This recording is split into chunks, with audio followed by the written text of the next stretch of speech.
Okay, hello everyone. This is another interview for the Fruit Fest podcast, and we have another fantastic guest today. Someone I'm very excited to speak to and find out more about, and that is Mark Tassi. And Mark has a YouTube channel, which is Mark Tassi on YouTube, Tassi, and you can go and follow that once you've done this. And Mark is a very high level cyclist, but he's also very into yoga and spirituality. And he's been at the Woodstock Fruit Festival. He was a photographer for that festival for many years.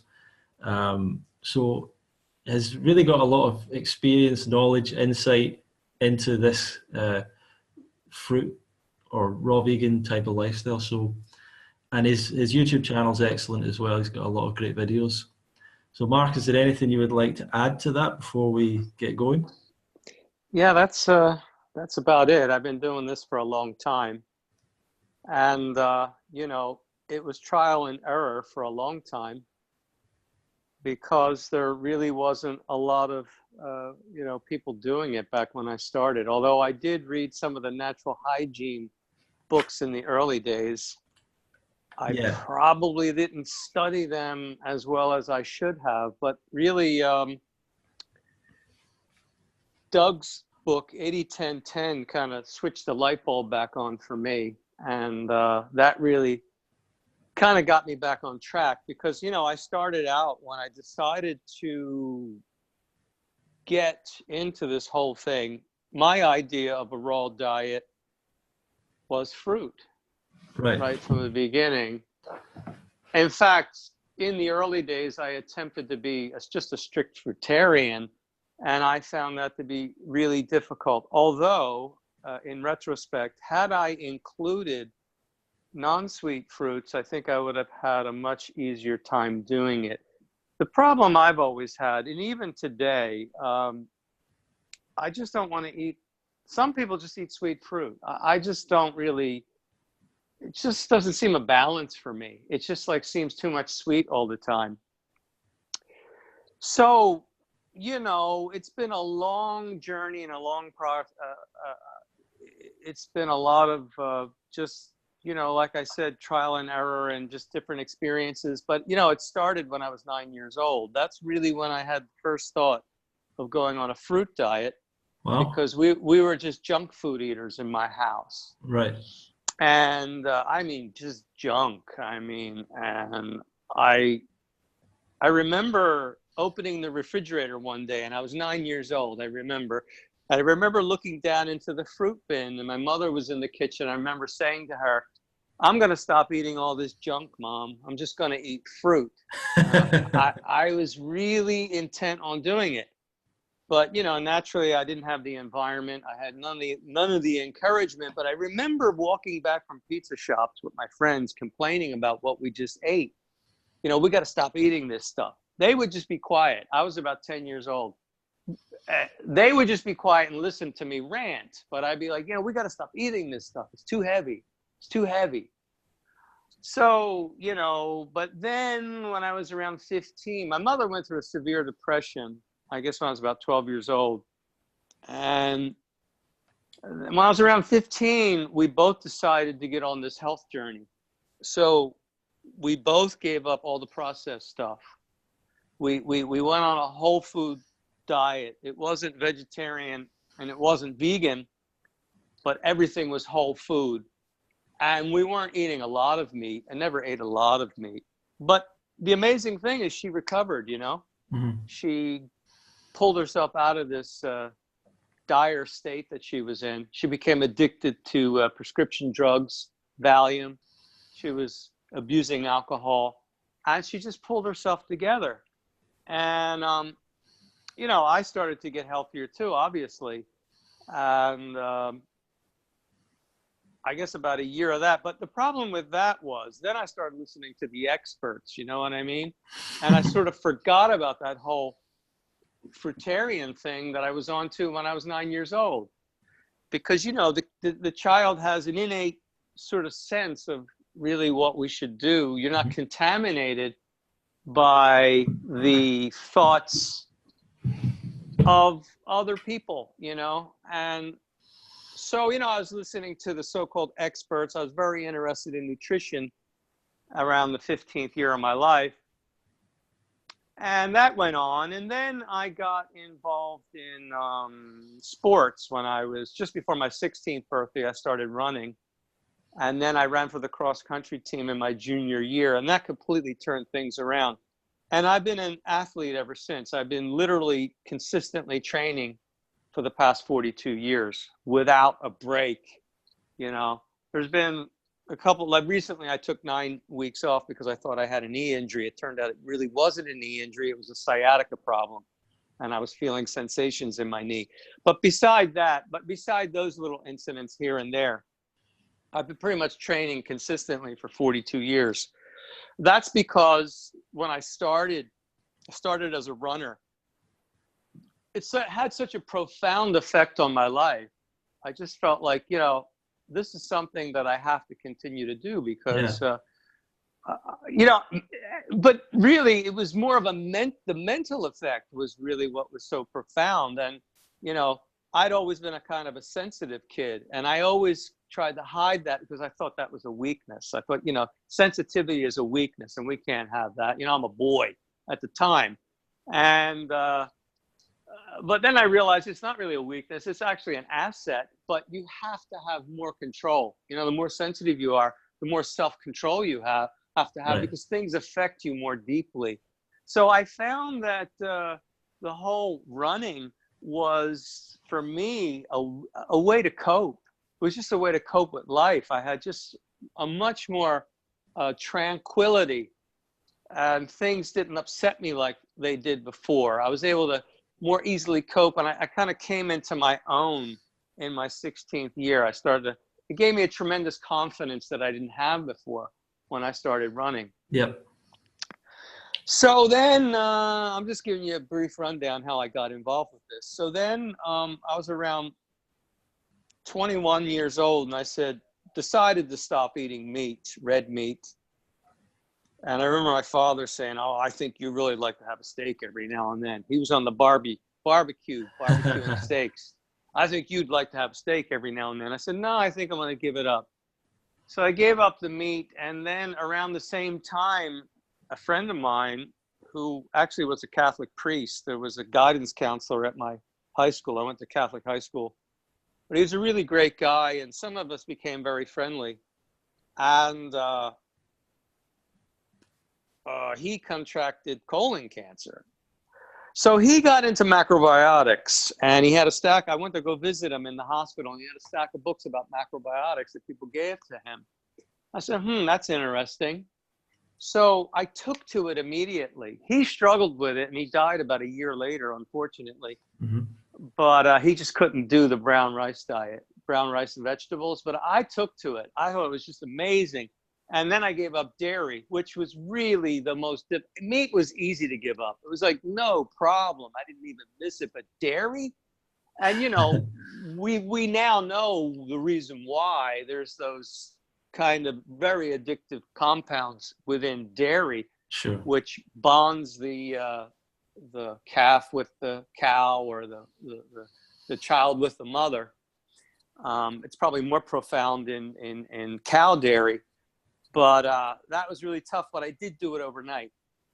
And I stopped eating dairy, and then I gave up chicken. I was pretty much vegan, although occasionally I had fish because I was following this whole macrobiotic protocol.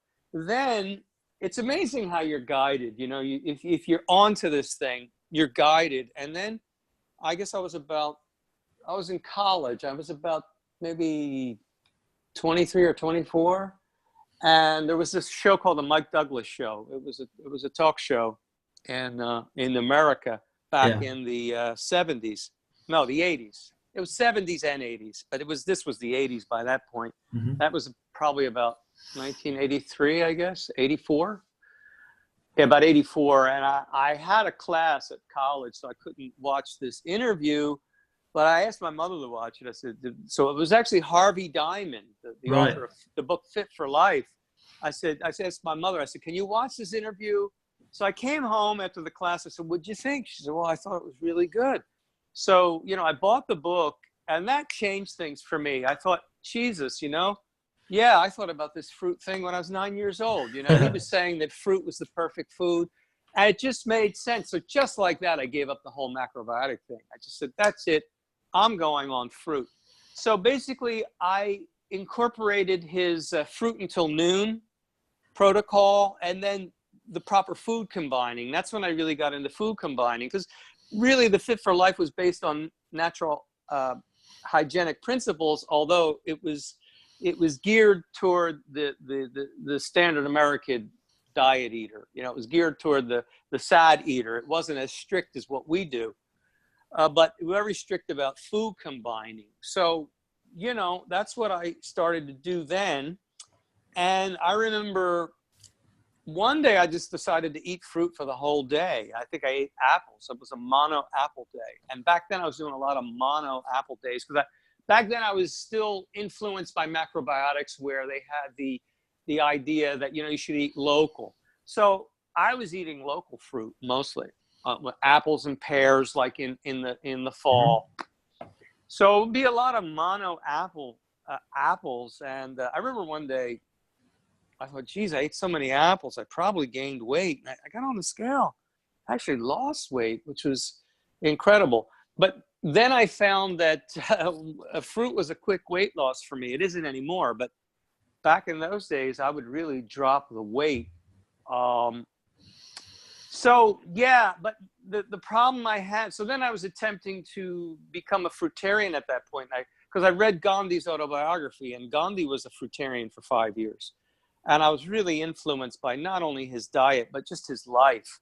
And he was a fruitarian. So I struggled to be a fruitarian, and I was struggling with addictions. And starch was a really difficult thing for me to give up. That was a real journey. So what I did was I did this long-term transition where I would, I gave up starches except for millet and potatoes, because at that point I started to become influenced by Arnold Arett. And while he did say that fruit was our natural food, he really didn't really say, well, you have to be strictly raw. You didn't have to be strictly fruitarian. What he said was you need to eat mucus lean. So his big push was the mucusless diet. Yeah. So I was still eating cooked food, but it was mucus-free cooked food, or mucus lean. So it was potatoes, millet, maybe some steamed or baked vegetables. And then I gradually started to just do more and more fruit, to the point where I was maybe 90% fruit and, I don't know, 10% cooked. But then at that point, at another point, then I read the Essene Gospel of Peace, and that was profoundly influential on me. And that's when I really said, I got to do this raw thing. But at that point, I started to incorporate really huge salads. And that started to make it really easier for me. I said, wow, this is the balance, sweet and savory. And to this day, it's still that way. Like a lot of times I don't even eat breakfast. I was eating once a day for about a year, and I felt amazing. But I did eat breakfast this morning, and it was just cucumbers and tomatoes and bell peppers. Like I made like a cucumber pasta dish, which was really savory, and it's really satisfying. I pretty much, my success, if I've had any success, is really to listen to what your body's telling you to eat. That's the key. Don't go by any numbers, which is just, you're all in your head.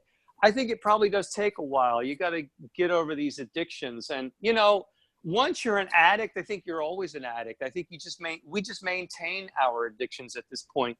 But it becomes easier and easier as you start to clean this stuff out of the body. I mean, you're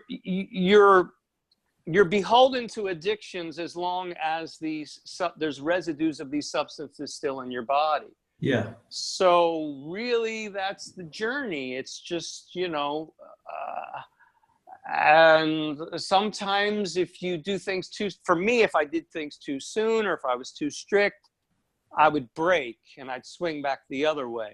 So I found, for me, it wasn't like the crew waiting for me to become this fruitarian. I was on my own Yeah. So I didn't really have to impress anybody. I just took a long transition and I just gradually eliminated things. You know, like I said, it was meat, then it was dairy, then it was starches, but I still ate starches. But like I said, it was millet and potato, because millet is really probably the best grain. Although, you know, all the grains have drawbacks because they have anti-nutrients. They prevent you from absorbing certain minerals. Uh, Like millet, I think the deal with millet is it impedes iodine absorption. So then I gave up millet, and then I was just on potatoes. And then one day I was online, and I noticed that there were like these raw food communities online. I said, well, that's interesting. Why don't I just ditch the potatoes? Why don't I just ditch because I was about 95% raw and 5% cooked. Like I said, I was still influenced by Arnold Lorette. And so I just ditched the potatoes. But the mistake I made at that point was I did high fat raw. right. Because at that point, David Wolf came onto the scene. And, you know, when I first read his Sun Food diet book, I wanted to throw it in the trash. And, you know, that was my intuition giving me the correct guidance. But you know how the brain, the mind, the conscious mind gets in the way. You say, well, wait a minute now. Everybody's doing that. So let me not like condemn this guy right off the bat. Let me give him a chance. So I did give him a chance. And, you know, because my intuition was telling me it was crap. This whole high fat thing was crap. And, you know, Gabriel Cousins was pushing that thing. And this is when they came onto the scene and they became very prominent. So I kind of allowed myself, I ignored my intuition, and I've been stung through my life by ignoring my intuition. Your intuition's never wrong. What is wrong is the conscious mind in its interpretation of it. So I said, you know what, let me not condemn these guys. Let me find out what they're doing. And so I did do the high fat raw, and it was pretty much a disaster. So I strayed there. I was actually better off eating cooked food than doing the high fat raw. My digestion was better on the mucusless diet program than with this high fat raw thing, which I found really slows the digestion down. And then, you know, I realized that there was gourmet raw too. And I started to say, wow, how about that? Isn't this amazing? And I got addicted to it because it's high in salt, it's high in oil. But then came Doug's 80-10-10 book, and that was it. I was done with all that immediately overnight. I said, that's it. I'm done with all this. And I started to adopt that. And that was, you know, that was like 10 years ago. Yeah. I got back on track with where I started 30 years ago, just the fruitarian thing. But I don't do strict fruitarian. I mean, you know, I'll eat big salads, but I'll go months without eating any greens, just fruit. But there's always the incorporation of non-sweet fruits, because I always find that once I've had enough sugar, I've had enough. And I know when I've had enough because I just don't want any more. You know, I basically eat. I think the secret to success in this lifestyle is eating as much as you want of what you want. And when you've had enough, just stop. It's really that simple. And then don't eat again until you're hungry. You know, if you get into this grazing thing, you're never satisfied. It's always like you're always seeking something. Oh, that just didn't satisfy me. I just want something else. So it's really just, hey, you know, I think the grazing thing it's bad for the teeth because the mouth never gets a chance to realkalize. Yes. So I think eating less frequently, eating hearty meals, eating what you want, like you just say to yourself, what do I want to eat today? What I want to eat, you know? And, you know, we still have this thing, sweet for breakfast, savory for dinner. And it doesn't have to be that way, you know? Like I got a box of dates that are starting to get a little bit dry. So I soaked a jar overnight. Sure. So I could have eaten those this morning. I thought about it, but I thought, you know what? I really, really would like something savory. And it's just incredibly satisfying. Like, you know, when your body wants something and you eat it, it just hits the spot and you're just, that's it. I'm satisfied. Well, So really, go ahead. that's really brought us up to date, I think, with your whole story so far. That's Would my you say? story. Yeah. Fantastic. And here's another thing I'll add in my Sorry, yeah. story. Just one more thing I'm going to add. I gave up motorized vehicles for the most part. So, you know, some years ago, I had this idea when I was 17 too. It's crazy, but I never implemented it. I started talking about giving up driving when I was 17, but I actually never did it. But I did start to gradually wean myself from driving a car. And so now I rarely drive. I'm on the bicycle all the time. And now recently I got a job as a bicycle courier. So basically, you know, athletics has become my life. It's my job. It's my transportation. So it's kind of good. And also I got away from the alarm clock, which I think, you know, people, we don't realize in this modern society, we really ignore the importance of sleep. And I think, I mean, people obviously got to do what they got to do. If you got to get up with an alarm, you got to get up with an alarm. But if you are interrupting a sleep cycle, if you are interrupting your sleep cycles artificially, I really think that really, well, I know it does. It takes a serious toll. So basically, you know, I guess it's a fourfold approach. You have to take care of your spiritual nature. And I do that with the yoga practice. And by yoga, I mean like deep breathing exercises. I chant certain mantras. And service, you know, that's all helping people. We have to make ourselves available to be of service to, because if we're just doing this for ourselves and only for ourselves, you might as well go out and eat meat, because you're just about as useless anyway. So if we become radiant, right? If we become these radiant beings, we have to give it back. We have to use that energy to give it to others. And really, if that's our goal, I think that guarantees success. You will become successful if your goal is if you improve yourself in order to be a better vehicle for service. I think you're going to achieve whatever goal you want to achieve, as long as you have that motive. So there's that aspect. There's the proper sleep, which a lot of people ignore. I think the alarm clock, if people have a job, as soon as you can ditch the alarm clock, ditch it. I make my own hours now. So I'm back to waking up when I go to bed, when I'm tired, and I wake up when I wake up. And I think, you know, if you want health in the long term, that's a key element. If you have to wake up with an alarm clock, I suggest people go to bed early enough so they wake up before the thing goes off. So that's another thing. And, you know, and then the diet, of course. And like I said, the diet is eating what you want, as much as you want, when you're hungry, and don't, you know, eat again until you're hungry again.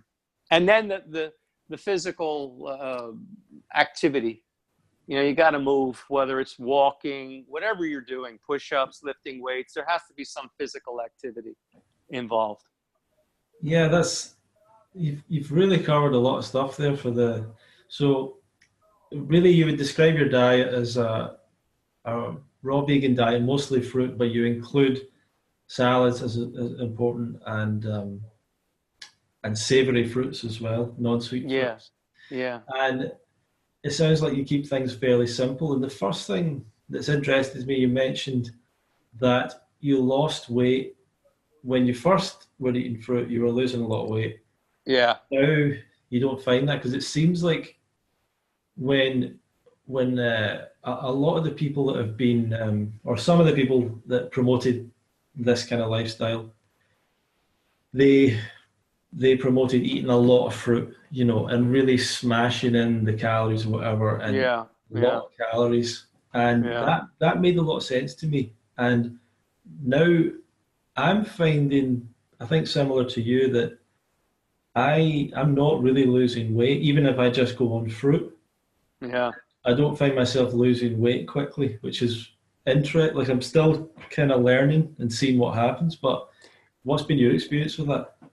Well, in my videos, I talk about the 7 to 10 year period where the body sort of,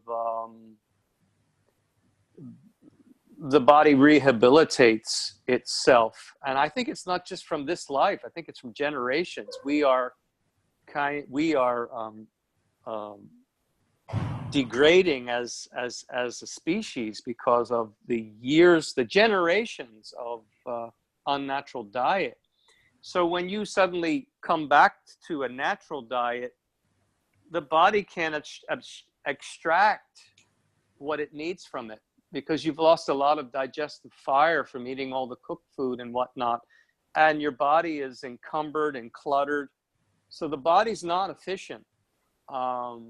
So what happens when you get on fruit, you drop a lot of weight. It might be in part a cleansing thing too, like the body's getting rid of a lot of the old stuff that it needs to get rid of. And then at some point you start a rebuilding process where you build a new body for yourself, where the digestive fire is you're just extracting everything from the fruit. I don't think any of us, there might be some people, and I think, water fasting is a part of this, because that really gives the chance the body to get rid of just all this stuff, which, I mean, Lauren Lockman has been inspiring to me because he seems to be really onto it. I don't agree with every single thing he says, but like 99.9%, I think he's really onto something. And we clean the body and we rejuvenate the body. We rebuild the body to the point where we just become so efficient, and we definitely don't need to eat as much, because what we eat, we fully assimilate. Yeah. Or more fully assimilate. Let's say we're assimilating 90%, right? Let's say in order to assimilate 100%, maybe we need to do some fasts or something like that. Sure. I really don't know. All I know is I was eating once a day, and I did this for a year. One fruit meal a day, and I rode my bike 10,000 miles that year. And yeah, my weight dropped, but I wanted it to drop. I got my weight down to where I was pretty lean, but then it sort of just leveled off and stayed there. So that's pretty amazing. Yeah, and now I'm eating more, and I've actually gained weight. So yeah, And that's just with fruit and non-sweet fruit. Yeah, well, greens too. What about avocados? Do you I eat do eat them? avocados. Yeah, I do eat avocados, but it's not like it was in the early days where I would just be stuffing in the fruit and still dropping weight. Yeah, In right. the early days, I used to think that I couldn't do this. I said, I don't know how I'm going to do this lifestyle. I'm withering away. There were days I would eat 5 avocados just to try to keep my weight up, because the weight was just dropping. Yeah. And, my coworker said, Mark, we have to talk to you. I said, what do you mean? Oh, I think you're anorexic. People were calling me anorexic. Right. But that's really not the case. No, it's not the case anymore. I can easily maintain my weight on this lifestyle. Yeah, I mean it's kind of a revelation to me, a little bit, because I always for the last year or so I would eat pretty simple diet, fruit with a big salad at night, and usually I'd have an avocado or two a day. Yeah. And doing that, I was losing some weight, because I'd kind of done a bit of a higher fat diet in the year before that, and put on weight that I didn't really need. So, and I kind of thought to myself, if I go on just fruit and greens, take out the avocados, no overt fats, no nuts, no seeds, then the weight will just collapse off, kind of like you were saying when you started off. Yeah. And it's been surprising to me that that's not. It's kind of just staying stable, which is really fascinating to me, because it's making me realize you really can maintain your weight with just basically sweet fruit tomatoes, and greens, and that's You can once you rejuvenate yourself, and once you rejuvenate the digestive system, and when you get to a certain point of internal cleanliness, yeah, I mean, we have a lot of digestive, we have a long alimentary tract, because after all, we're frugivorous, herbivorous. And it's what's so bizarre to me, how this carnivore crew just can't see that. I mean, the carnivore's digestive tract is only 3 times the length of its body. We have this long digestive tract, so we can absorb the nutrition from high water content foods, high water content fruits and tender leaves, basically. That's why we have such a long digestive tract. And that's why the carnivore has such a short digestive tract, because they don't need to keep that in there, because the food is so dense that they eat. And it needs to pass through quickly, so you don't get this putrefaction. Another thing I noticed, you have odorless gas, because you're not creating all this putrefaction anymore, and sometimes I do have gas, and, like I was sitting on the plane coming back from the East Coast, and I thought, man, if this was foul gas, I'd kill these people, but it was odorless. Because you just don't have the putrefaction. That's it. Because, I mean, you're digesting fiber, so there's going to be some gas, but it's odorless gas. I mean, even Doug Graham mentioned that in a lecture. He said, you'll have some odorless gas in the digestion of these foods. But, that's where, food combining comes in, and simple meals too, like mono meals really are the best. I'm not big on these mono islands. I think it's just totally, just completely and utterly unnecessary. I think it's almost an ego thing with some people. Like, look at me, I just ate mangoes for 8 months. It's just totally, and you would never do that. Like, if an animal would never, that's in the head. That's the human ego conjuring these things up. In nature, you would definitely eat mono meals, but you would never eat the same fruit for 8 months. It would be impossible. It just wouldn't happen. And you wouldn't want to do it anyway. Yeah, of course. You just wouldn't want to do it. But definitely mono meals, the simpler the meals, definitely the better. The most complicated things that I do are salads, but they're not too complicated. Maybe sometimes it's 2 ingredients, sometimes it's 3 ingredients. It's just really not that complicated. Or like this morning, I had the cucumber pasta. That's got a little bit more ingredients in the sauce, but I keep it pretty simple. And it's fairly easily digested. I don't really have too much trouble with that. Yeah, that's brilliant. I mean, one thing that I'm interested in with your stories, it sounds quite like you were kind of doing it all alone. Did you never have any kind of raw food community or raw food events at that time that you could go to or meet people, anything like that? Nah, there was nothing. I was on my own until I got on to, I've been doing social media since 1990, or no, not that early. 96 is when I started social media. There were these online diaries. Right. And it was kind of like Facebook, and it was kind of like YouTube. It was social media. It just wasn't as sophisticated. So I've been on social media since 96, but at some point I switched from Open Diary. In the early 2000s, I switched from Open Diary to this thing called LiveJournal. And it was another one of these online journals. Yeah. It's called LiveJournal. And on LiveJournal, there were these raw food communities. But that was the early 2000s, and that was when David Wolf and Gabriel Cousins came on the scene. So all those communities were influenced by that crew, that high-fat raw crew.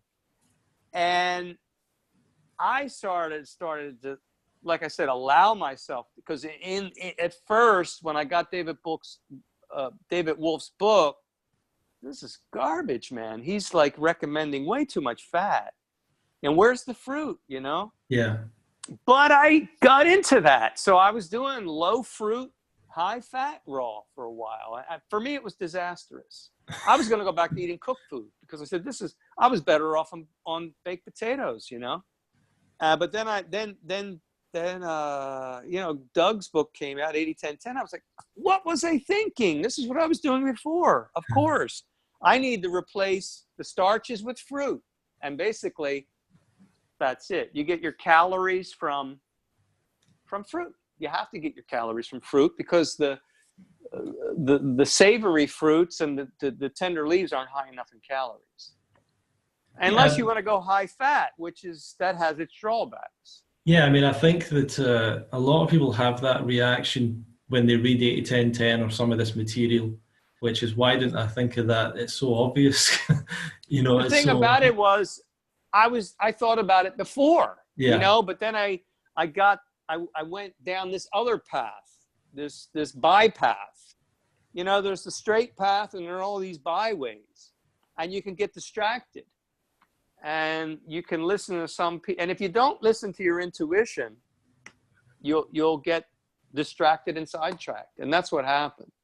But it was a failed experiment, and then sort of like the Doug Graham's book just got me back on track, and so I've been doing that pretty much ever since. Although I don't follow the macronutrient ratios really strictly, I kind of just eat what I want. Although, yeah, you do have to be careful about eating too much fat. But, you know, food combination is very important. Like, obviously, you can eat more fat if you're eating green leaves, or you can eat more fat if you're eating non-sweet fruits. So, and this is where the frequency of eating is important. The less frequently you eat, the more time the body has to deal with what you ate. See, the problem is when you're eating all the time, you're consuming, but you're not giving the body time for assimilate. You're consuming and assimilating, but you're not giving the body time for eliminating. Yeah. You consume, it's consumption, assimilation, and elimination. And all this is a process, and it takes a certain amount of time. I think this is why I was feeling so incredible just eating once a day, because, yeah, I mean, my body was eliminating much more than it normally would. And I just had incredible energy and incredible intensity. In fact, the intensity was almost too much. I was like straining at the bit because I just had so much energy and so much. I remember I laid into some people a couple of times. They just pissed me off. And I was like, wow. It's like, people are like, what the hell? You know, this guy's nuts. But, you know, you just got so much like fire. You know, it's amazing, right? One fruit meal a day and you're on fire. Most people think you're malnourished and you're going to die. But that's not the case. Because, you know, we are spiritual beings too. And we live on the spiritual energies. We live on subtle energies. And I think, you know, like Jesus said in the Bible, man does not live by bread alone, but by every word which proceeds from the mouth of God. This is deeper than, you know, what the typical Christian would interpret it as. He was talking about energies that are coming from the sun, which were, you know, more subtle energies. Basically, our food is just crystallized sunlight. Basically, all our food is solar energy, even if we cook it. And the benefit of the fruit diet is that they're like little solar energy batteries. They're like little prana batteries. There's these fruits, they're in the sun, they're soaking the sun. They're pulling up the energy from the Mother Earth, and they're drawing down the energy from the sun. So you really can't go wrong. This is like, if you want intensity and you want like just this internal power to achieve this drive, it all comes from the sun. So the more directly we can get this energy from the sun, the better. And this is why, you know, getting into the sun is so important. I don't wear sunglasses anymore, because people say, oh, you need to get sunglasses. You need sunglasses. You're going to damage your eyes. No, you got to let that light, you got to let those frequencies of light get into the sun. You don't want to filter that. So the sun is really critical. That's another thing I probably didn't mention earlier, but sunlight is so critical. And you know, with all this propaganda, they've made people afraid of the sun. But people are starting to realize that, you know, there's actually more people are having more health problems by avoiding the sun than they do by getting into the sun. So, you know, now they're saying, well, don't put the sunscreen on until you've been out for 20 minutes, because they're realizing, hey, we can't just shut ourselves off from the sun. We got to get sun. So, you know, we're really disconnected in this world. I mean, people don't get sun. They don't get enough sleep. They're eating a completely unnatural diet. So we're diseased. That's just what happens. People are drinking coffee because, oh, yeah, I need my coffee. And, you know, these foods take so much energy because digestion takes so much energy. You know what I'm saying? Yeah. So if you start to minimize that, the energy that digestion takes by eating less frequently, and by eating a diet which is easy to digest, and fruit is the most easy, ripe fruit is the most easily digested food. It frees up all this energy. It frees up mental energy. It frees up physical energy. And it opens you up to more inspiration. Excellent. Excellent. And then if you do breathing exercises on top of it, forget it, man. You're like a nuclear reactor. It just... And the physical exercises to get this stuff moving, constantly get this stuff moving. And heat too. I enjoy heat. I like to ride my bike on hot days and sweat, because then you're recycling the body's fluids. You're sweating out the older stuff and you're replacing it with the newer stuff, with the water from the fruits. Excellent. Well, I want to take you back to, we're talking about the 80-10-10 diet and that book. And for people who don't know, that's a book written by Dr. Doug Graham. And it kind of led to quite a resurgence in this whole idea, because really it gave people a blueprint to actually follow to do the diet successfully. And at that time, some of the big leaders in the movement were Durian Ryder and Freely, and they had a website called 30 Bananas a Day, which is still there. Yeah. But at that time, it was really the website as far as I was concerned. Yeah, it was. That's where I first remember seeing you on that website. What are your thoughts about that whole time and you know, Durian Ryder's approach? And I know that he's kind of helped you at times or given you some advice or whatever. Yeah, he's been really helpful. I mean, just advice on bike riding, and you know, I did run into a problem.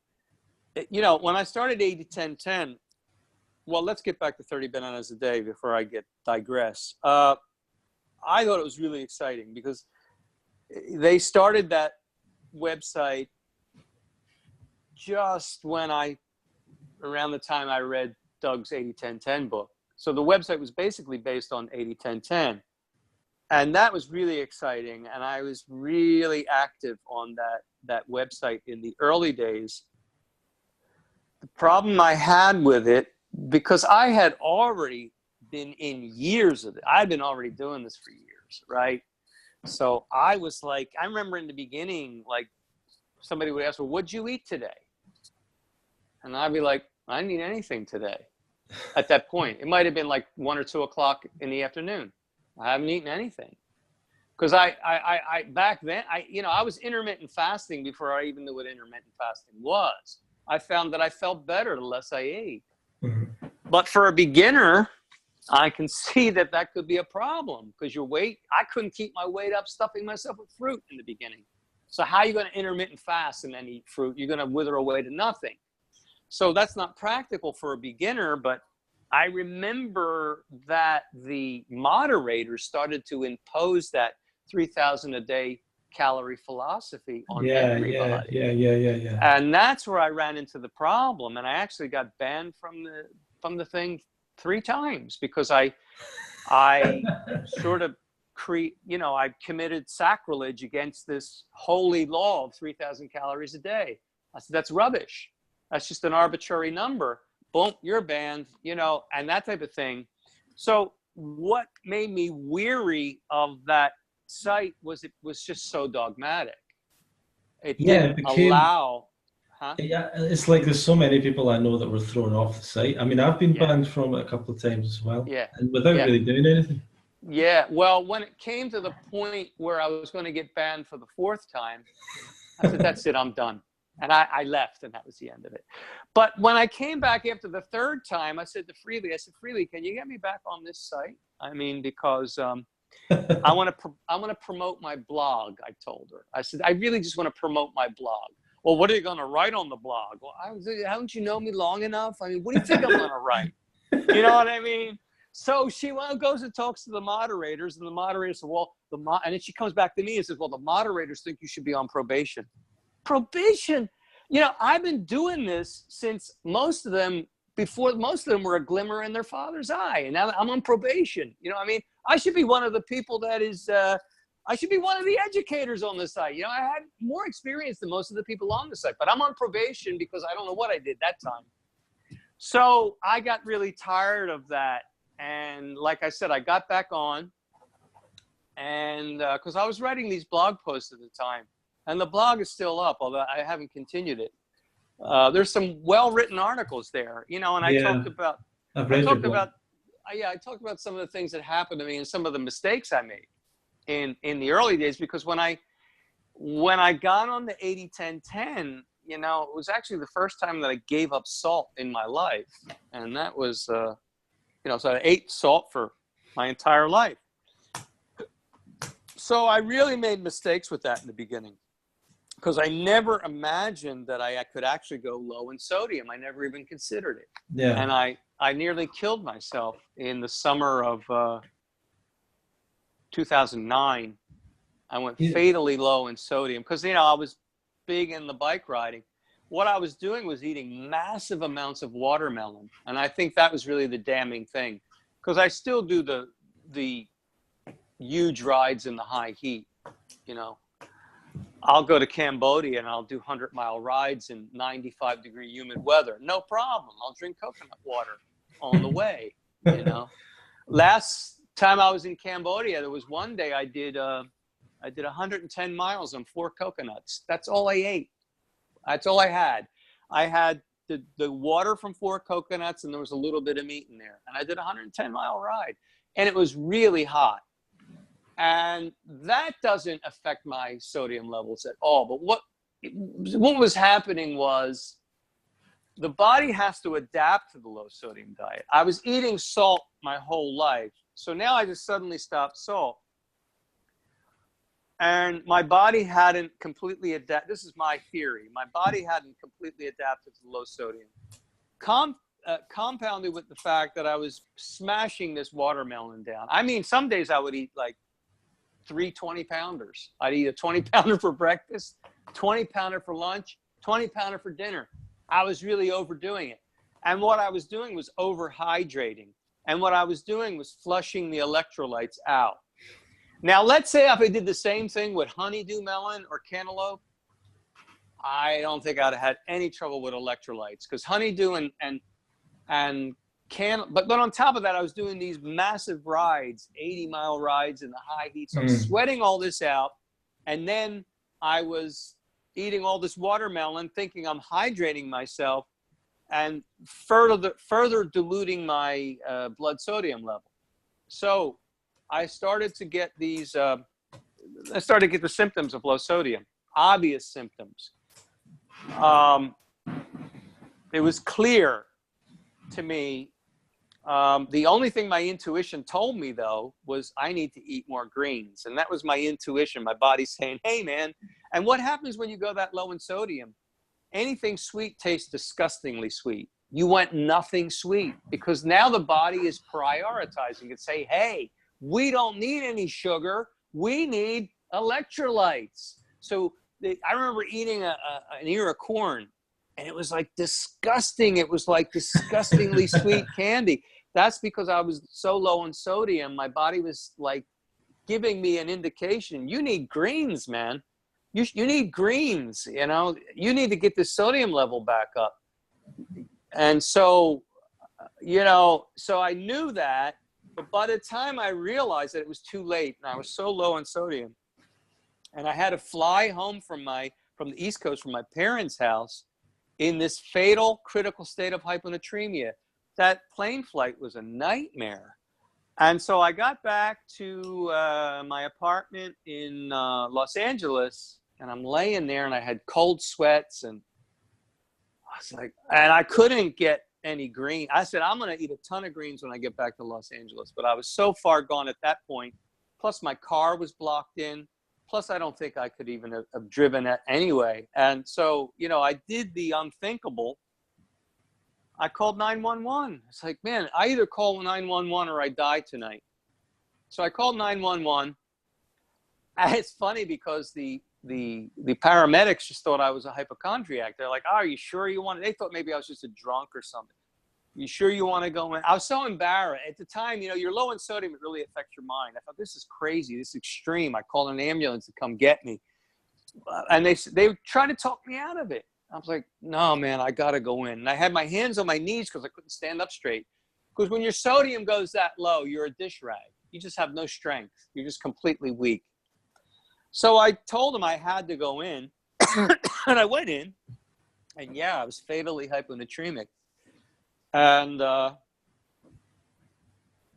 you know, so there were some rough spots. And, you know, there was a learning curve here. And I learned some things the hard way.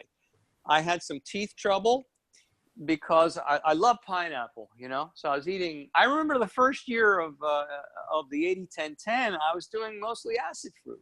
I just loved it. Citrus and pineapple with salads. I loved it. But then I started having dental problems, and this was discouraging too. I was like, man, what am I doing? You know, like, come on, do I have to give up this diet? What am I going to eat? What, am I going to go back eating potatoes? What am I going to eat? Because blaming the tooth problems on the fruit. And then I realized, well, I'm picking the Valencia tree way too early. The Valencia oranges, because there was a big Valencia tree right next to the house where I live. And I was picking them in February and March, which is way too early. You don't pick Valencias before June. Right. So I was eating these Valencias, which were unripe and they're acidic. And I'm eating all these pineapples, which were acidic, because really, pineapples are a fruit that don't ripen off the plant. They pick them too early, and when we get them, they're pretty acidic. So I was, and you know, Robert Lockhart, I shared the story of Robert Lockhart. He had the same experience. He said, yeah, it was lack of experience, and he did a number on his teeth with pineapple. So I pretty much eliminated pineapple from my diet. I'll eat pineapple when I'm in the tropics. In Cambodia, the pineapple is sweet. When I'm in Cambodia, I'll eat as much pineapple as I want, but I don't eat pineapples anymore. There might be the odd time where I'll eat pineapple. But I find that pineapple is just too acidic. And being in California and Los Angeles, I can get very ripe citrus. So I'll eat some great citrus. But if it's not sweet, I won't eat it. It's got to be really sweet. And I can buy directly from farmers, too. If you buy Valencia oranges at the end of the season, they're just incredible because they've been on the tree for the whole year. You've got oranges that have been on the tree for a whole year. They've just been ripening on the tree for a whole year. It's just incredible. So that stuff doesn't do anything to your teeth. And, you know, but, you know, pineapple in the tropics doesn't do anything to your teeth. But pineapple is really a no-no as far as I'm concerned outside of the tropics. It's too acidic.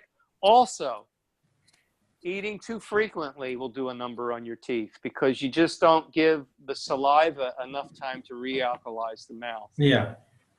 So I think if you eat meals, if it's one meal, if it's 2 meals or 3 meals, even Doug Graham says it in the book. He says if you're not eating once, twice, or 3 times, you're not doing 80-10-10. Doug doesn't recommend grazing, and I don't either. I think it's tough on the teeth. Plus, the body is always digesting. Plus, you've always got, you know, you've always got to deal with metabolizing this sugar. Yeah. And really, the body really shouldn't have to do that. You eat the sugar and you metabolize it. Now you've kind of filled up the gas tank. You filled up the glycogen reserves, and it just go now. You know, you just go ahead and use that up before you you start refilling the tank again. Yeah, absolutely. I mean, I remember reading your story, that whole thing about, hyponatremia and everything. And one thing that Doug points out as well is that a lot of people, he's seen that with people that have given up salt, and then the day or two later they go and exercise a lot, and they've passed out or whatever because Yeah. their body is just not used to a lower level of salt. And Yeah. usually people can adjust to it. But let's go. We've already covered so much. We might even need to do another interview another time because we've got so many things to talk about. But let's talk about some recent things. So your recent video, you've been looking at this carnivore diet thing, and Vegetable Police is a guy who was doing a sort of raw vegan type diet at one time, and then started to eat a meat diet, and um, he did a fast, and I think he went to hospital or something like that. You've made a bit of a response to that. Yeah, yeah. Well, and I've done more research on appendicitis. They diagnosed him with appendicitis, and actually that they find that the more meat that's in the diet, the more incidence of appendicitis, because it really is the result of putrefaction. So you figure what this guy did was he said he ate lamb before he started the fast. Now he's got lamb in his bowels putrefying for 3 weeks. The interesting thing is, the guy, I got to give him credit. He used his intuition. He saw a juice place and he said, this is a sign. It's a sign from the universe telling me I got to get on juice. So now he's on like fruit juices and he's feeling better. They wanted to cut his appendicitis out right then and there, but he refused it. I give the guy credit. He actually walked away from the hospital and he did the right thing for a change. So now he's feeling, I don't agree with the juices, really. I think it's too much. It's too concentrated. But at least he's back on the right track, But, because he did have a history of bowel disorders, and now he thinks it's the mesh. They put I didn't realize how much trouble people have with this. I have mesh in me, but I never had trouble with it. But some people have. What does mesh mean? Sorry. Well, what happens is they use it for different things. One of the things they use it for is to repair hernias. Right. If you have inguinal, I think it's called. It's like, what happens is if there's a break in the bowel wall, it's a herniated, and they use the mesh to repair that. But some people are having a lot of reaction to the mesh, and it's really can be even life-threatening. Now, Vegetable Police is thinking, or Casey is his name, he's thinking that it really, that could be the source of all his bowel trouble, because he's had ulcerative colitis, Yeah. But the thing is, here's the thing, and I've said to this, I actually practically plead with people, but some people just got to go through their own experience and learn it the hard way. Now he nearly killed himself, and now he's back on fruit, Basically, what's happening is, if you have this irritation in the bowel, the fiber from the typical vegan diet will make it worse. Yeah. Because let's face it, even Doug says in his book, Grain Damage, the fiber of grains is like little pieces of glass. It's very abrasive. Even the fiber in like cruciferous vegetables, it's very harsh and abrasive. A person in good health can eat this stuff without feeling a lot of discomfort. But a person who has like irritable bowel syndrome or has colitis, they can't eat it. It just rips through that irritated bowel. So really, the fiber in that kind of stuff is really irritating. You need the soluble fiber in fruits when you're on that. And I've been trying to get that through the Casey for months. It does seem like one of the main reasons people go from a vegan diet to this carnivore diet is that they're eating with digestive problems. Yeah, it's going to give you digestive problems. I mean, if I went foul-smelling big gas, I just go back on starch, and sure enough, I'll be stinking up the place again. I mean, because it's just it's not, we're not designed for this stuff, but it's just really obvious. I mean, I've had trouble with some of the more well-known vegan YouTubers. I butt heads with those people. I made myself very unpopular in the vegan community by saying, look, man, this is bird food. Isn't it just obvious? It's completely inedible without processing it at high heat. So how can this be? But they seem to think, oh no, we've evolved to become starch eaters. No, we haven't. We Yeah, haven't. you were featured in a video with Happy Healthy Vegan, I think, Yeah, and yeah, you've yeah. come out against unnatural vegan quite a few times as well. Oh Different yeah, people like the that. crazy ideas that she has. It's just bizarre. It's just so bizarre. You know, I think that the conscious mind, you know, I have a teacher and he says, you know, he has a lecture called The Conscious Mind is Your Worst Enemy. And yet it really can be. If you let the conscious mind rule the roost, you're in trouble. And I think that that's what these people do. It's like they sort of rationalize, they convince themselves that, yeah, we are starch eaters because they're addicted to it, you know? I mean, these addictions they take you over. You have to say to yourself, no, these addictions are not going to rule my life. Mm. No, I'm in charge here. The conscious mind is just a tool. Because basically we have a divine nature, you know, we have a divine nature, but the conscious mind is really just a link between the material world and our divine nature. That's how I see it.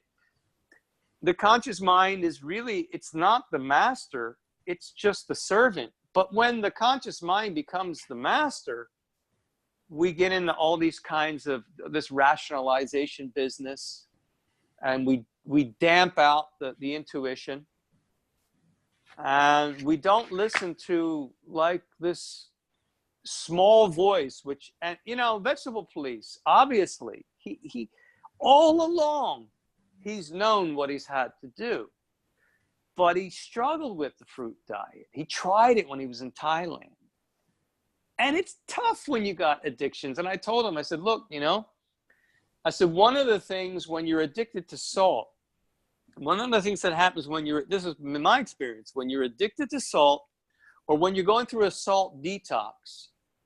Are we still on? Yeah, yeah. Sorry. Okay. When you go through a salt detox, I've found that when your body is eliminating this salt, all you want is something savory and salty. You have no interest in fruits. It's like sweet fruits is the last thing you want to eat when you're going through a salt detox.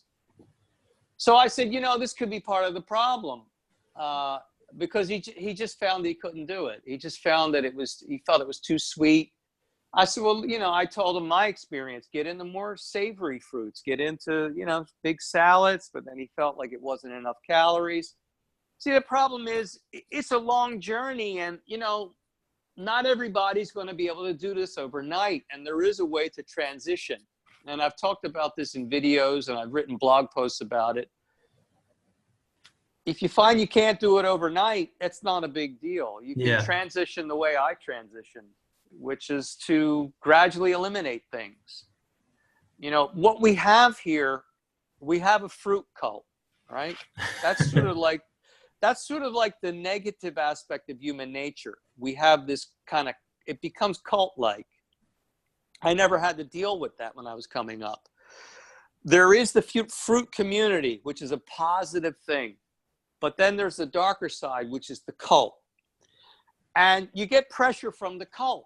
And you feel like, well, I'm not making the grade because I'm still eating potatoes, you know, I'm just not cutting it. And that's just all this ego. And there's nothing wrong with taking time to do this. Because when you take time, what you do is you give the gut biome a chance to transition over. You know, I think part of the problem that Tim Sheaf, after his fast, is I think he hasn't fully replaced his gut biome. So he just still having tremendous cravings for other stuff, you know, and that's okay, because, you know, we've all faced that. Yes. My journey was long and hard. It was not an easy thing, but I knew it was right. I knew it was natural. I knew it was correct. So I was determined to achieve the goal. so I just kept at it, no matter how many times I fell down and went back to eating this. Like back in the early days when my weight would drop, I'd go back to eating cooked starches and my weight would come back up. Let me But ask you about. Sorry to butt no, in go there. ahead. Go ahead. I wanted to ask you about the Woodstock Fruit Festival, and I guess that was one of the first times you were around a community of similar people. And were you at the first one? And what have Yeah. been your experiences of the festival? Yeah, you know, the first one was a really great experience. I was going through a severe depression when I went to the first one, because what happened was the that fatal hyponatremia triggered a B12 deficiency, and it hit me about 3 weeks after I went through that whole hyponatremia experience. And I didn't know it was B12. I knew it had to do with the fatal hyponatremia because that's when it all started, but I just couldn't figure it out. It took me a while to figure it out. Mm-hmm. So I went to this first fruit festival, and I was pretty compromised, you know, like mentally, because of this B12 deficiency that I didn't realize I had. But it was just amazing, you know. It was it got me out of my head, because when you're depressed like that, you're in your head. You just can't get out of your head. And it was at that Buddhist mountain retreat in the Catskills. That was an amazing place because, you know, I'd been involved with this whole yoga practice and Buddhism and spirituality long before I came upon any of this stuff. So it was a really profound experience for me to be there and, you know, be with other people. And, you know, I went to the first 5 festivals, and I kind of regret dropping off, and I hope I can make it to the next one. But it was my intention to never miss one, just to be there every year, because I think it's so valuable and so inspiring to be with the community, and that is the real positive aspect of the community.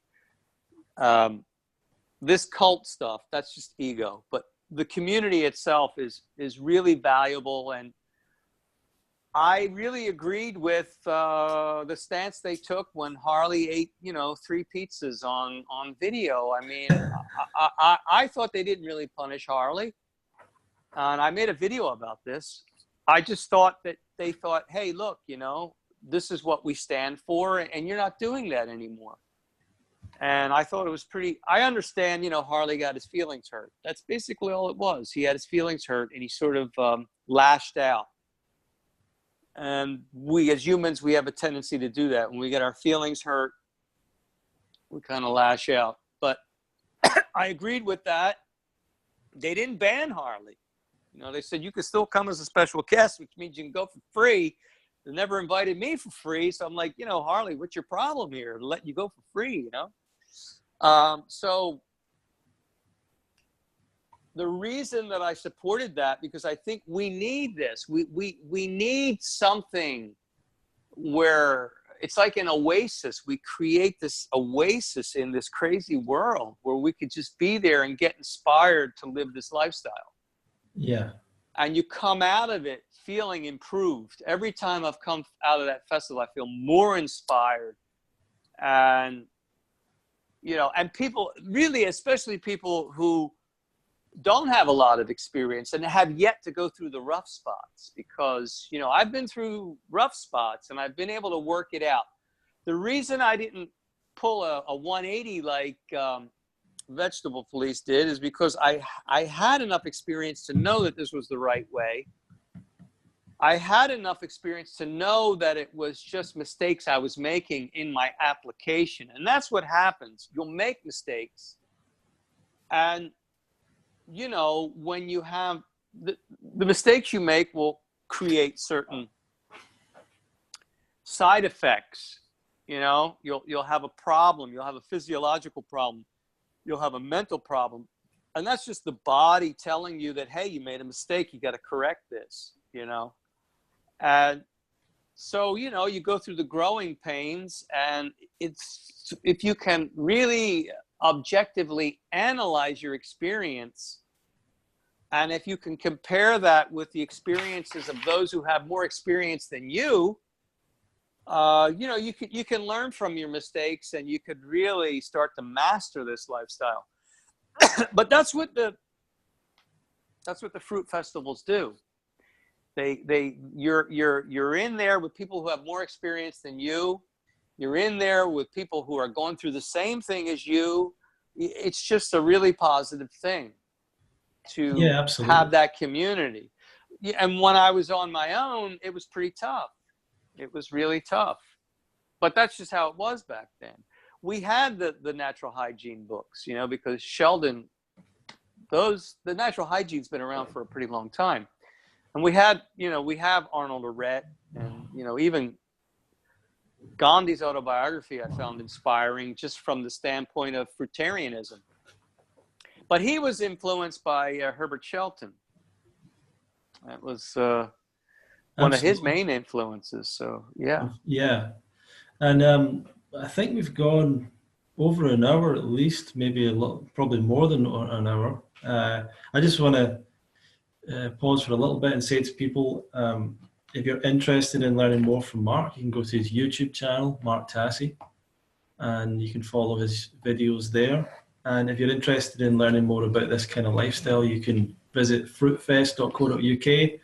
And there's a festival in the UK from the 21st to the 28th of July. And that will be held in Tewkesbury, Gloucestershire in the UK. And there's also the Woodstock Fruit Festival, there's the Canada Fruit Festival, there's an event in Spain. There's a number of different events if you're looking to learn more about it. So just wanted to add that in. Mark, I kind of feel like we could do this again sometime and do like a part 2 sure. to this. Yeah, sure. But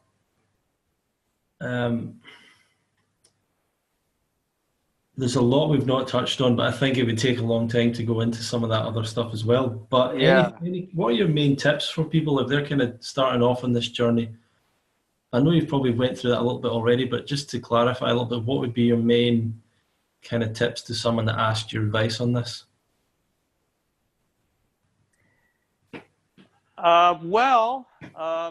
Don't be too hard on yourself. That's number one. I've always tended to be a little bit too hard on myself, and I that causes psychological side effects. You can't be too hard on yourself if you slip up, because you're probably going to slip up. It's pretty tough to do this in this world. You really have to really establish yourself on a firm foundation. So, don't be too hard on yourself, and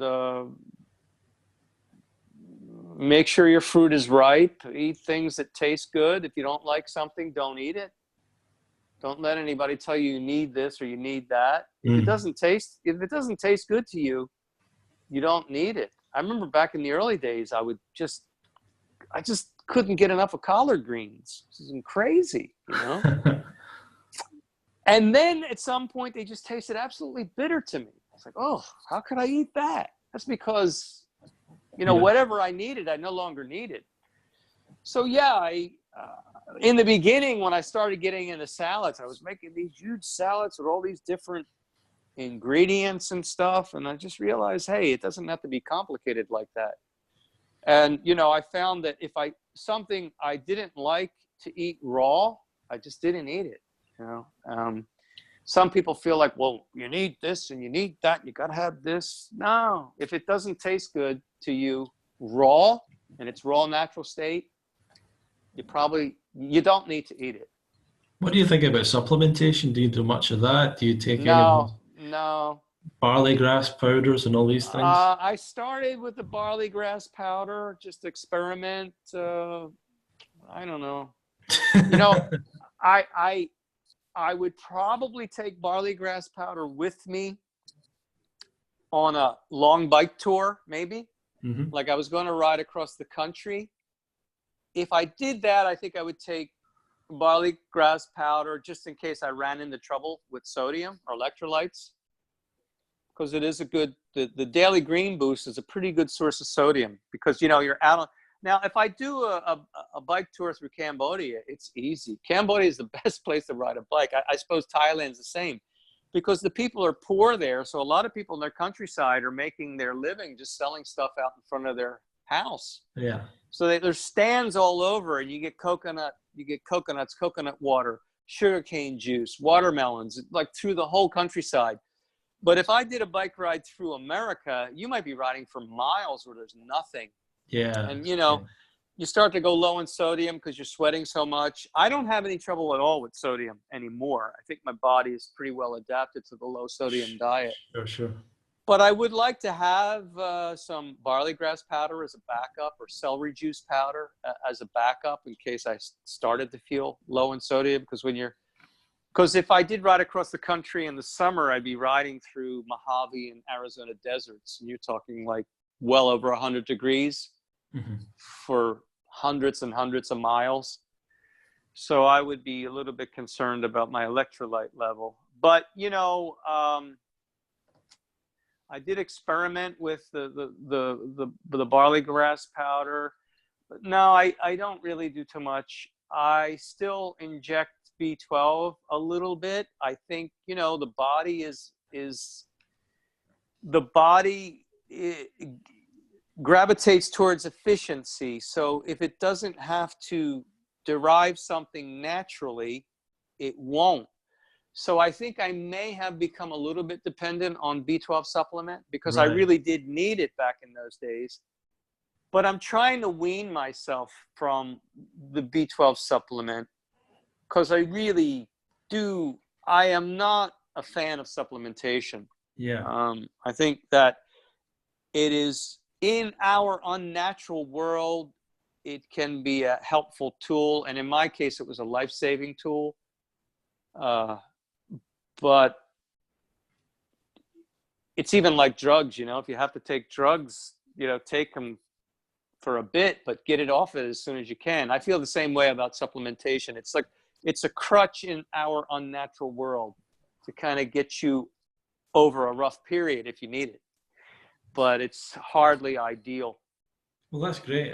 I really feel that we've went through a lot on this interview. Is there anything you want to finish off with? We'll probably just leave it there. Any final thoughts you want to give, or any last bits of advice?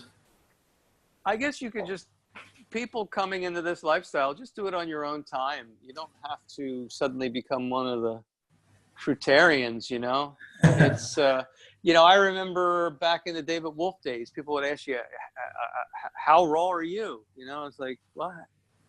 It's like, you're 95% raw. It's almost like, well, you don't cut it. You didn't make it to the 100% raw group.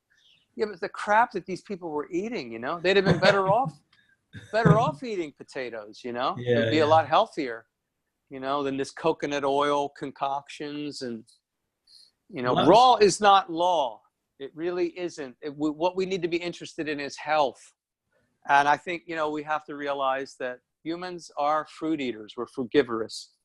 The natural diet for humans is fresh, ripe, raw fruit and tender leaves with maybe some small amount of nuts and seeds.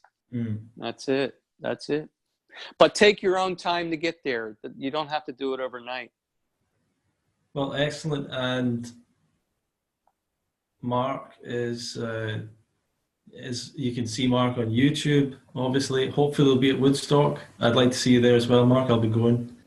Yeah. So see you there. And thanks a lot for listening to this podcast. If you've got any questions or comments on it, please feel to get in touch with us. And if you want to share it with anyone, then feel free to do that. If it's on YouTube, like the video and subscribe for further podcasts, for further interviews. Mark, is there anyone you think that we should prioritize getting an interview with? Any people that maybe people haven't heard of that you think are particularly interesting to speak to about this kind of lifestyle? Haven't heard of, you said. Well, could be someone better known as well. Yeah. Yeah, like I said, I really like Lauren's approach. Sure. He's I think he's fasted 3 years of his life, which is that's pretty incredible. A total of 3 years of his life.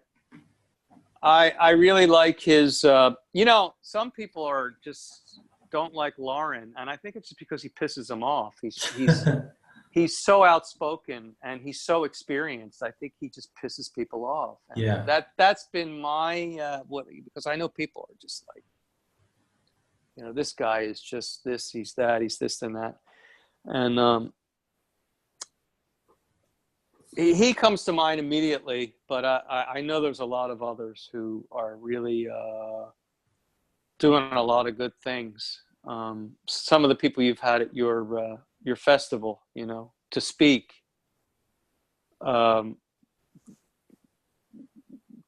Maybe Tim too, you know, talk to Tim about what he's going through. Sure. Because Tim is in that transition period. And, you know, we all come into this as addicts. And like I said, I don't think I suppose at some point you completely heal your addiction. But there are certain things that speed that up. But I think for most of us, we're kind of we're treading lightly in this world. You know, at every turn, there's a burrito place, there's a burger joint, we're just, it's a constant barrage of, there's pizza place, even vegan pizza places. I remember walking down to the pizza place. This is recently. One night I said, man, they got vegan pizza down at that place. I walked like a mile there and I stood there and stared at the menu on the wall. And I just left and walked back. I was like, phew, you know, wow. You know, it's like, sometimes it's just how it is because it's, you know, wow, that vegan pizza really seemed like a good idea at the time, you know, because it's just how it is, you know. It's like there's these memories that are in your mind that from the past. You know, I remember I was doing a fast, maybe it was a couple of years ago, and I started to get an idea that I'd like to go eat a Big Mac. It seemed like a really good idea. And then I realized, you know, there might be residues in me from 40 years ago when I used to eat Big Macs. And maybe I was stirring that up.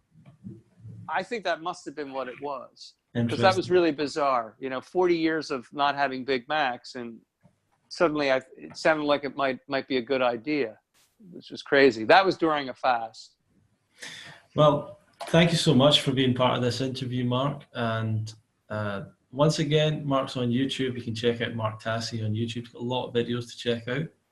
And this podcast is the Fruit Fest podcast. If you're interested in coming to a Raw Vegan Festival, then we have one in the UK from the 21st to the 28th of July this year. You can check out more information on fruitfest.co.uk. Thank you very much for listening, and we'll see you in our next podcast. Thank you, Mark. All right. Thanks, Ronnie.